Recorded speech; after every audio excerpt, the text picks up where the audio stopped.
Ku kasance da YouTube channel ɗinmu mai suna Baban Tinkiya domin nishaɗi. Hauwa, don Allah ki fito mu tafi makaranta mana lokaci fa yana ta ƙurewa tun ɗazu. Ki sauri mana Hauwa. Ina kwana? Lafiya ƙalau. Ya gida? Lafiya. Ya aiki? Alhamdulillah. Ya ƙanwa bawa ku? Suna lafiya, me ke tafa da kai? Kin taɓa zuwa Saudiya? A'a, kai nake jira ka kai ni. Allah ya kawo ranar.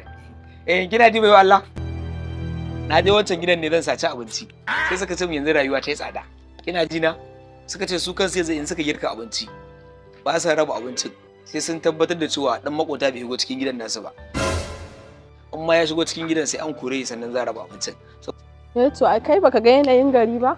To shine naga ya kamata in zo gurin ki in miki bara in miki maula. Tunda ni karfi na kare ni yanzu ba zan iya yin dako ba. Yawwa. Kuma tsoro nake in je in yi sata a tare in aka fara duka na sai daga an canja min kamandi. Ba zan kashe maka zuciya ba in baka kuɗi. Saboda kowa addini bara ba kyau. To saboda haka in dai abinci ne baka da matsala ka zo gidanmu mu je in baka abinci ka cika ƙoshi. Kin je gidanku ki bani abinci?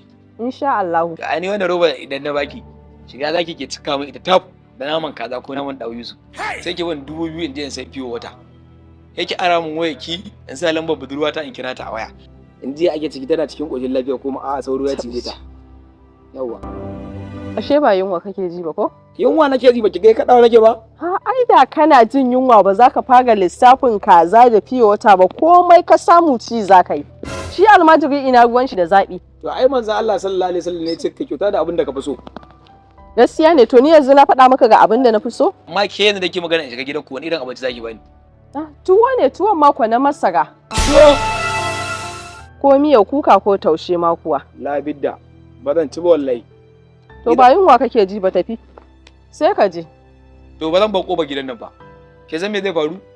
Ni ba na gama ta aure. Aure? Ni ne kala da kai? To ni na wanke kalar da mijin da zai aure ki? Ai zai kaddara. Kaddara ga ta san aure ki. Ni za ka aura? To ai duba za ka yi. Ke za ki duba ai. Ni ai na gama duba. Ai da inda namiji yake yafi mace kyau. Gaskiya ne. Yawwa, ke za ki Aiken nake gani ana. ke za ki duba. Gaskiya Ka ka. kudin sa dake koyi a shafa fatiya. Hakika kafi ni kyau. Wai ba za ki aure ni ba? Ka tafi ka je kai baraka dan Allah ka ji? Kai. Gaskiya in tsaya in duba abin nan kan yi biyu babu. Kinga, mu je gidan naku ki bantuwa. To zan baka tuwo saboda ka san manzon Allah ya ce Sallallahu alaihi wasallam. hannun da yake badawa ya fi wanda yake karba. Kina nufin ki take zikin? Kina nufin ki take zikin fini?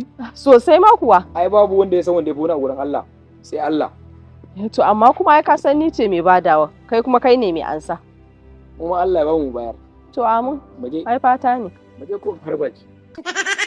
Ku kasance da YouTube channel ɗinmu mai suna Baban Tinkiya domin nishaɗi. Hello ke, dakata da Allah. Shegiya dama kina fama da cutar S. Kika sa na da kwanta da ke a hotel ha guda 3. Har cewa nake ban gaji ba zan sake. Yar tsinan ne ya da shigo layin gida ake zama gidan cutar S. Kin shafa min kenan. Shegiya muguwa. Ba zan ma kira ka da baban tinke da aka san ka da shi da Abbas ma zan kira ka yayar ka ce fa. Yanzu har iskancin naka ya kai ka je ka kwana 3 da mace a otal? Wallahi shirin shedan ne. To bari ka dawo gida. Sai mu sa baba ya karya ka. Mu ma sai mu ce sharin shedan ne. Ye? Eh. Ku kasance da YouTube channel ɗinmu mai suna Baban Tinkiya domin nishaɗi. Wannan buɗaɗɗiyar wasiƙa ce zuwa gare ku masu yin zina. Manzon Allah sallallahu alaihi wasallam ne fice karka kusanci zina, karka kusanci ta, ba ma ka yi ta ba. Dan Allah in ki san kina yi ki daina. Dan Allah in ka san kana yi ka daina. Saboda a kowane lokaci zaka iya barin duniya, baka san lokacin mutuwar ka ba. Allah ka gafarta mana. Allah ka yafe mana kurakuran mu. Allah ka shirye mu. Nagode.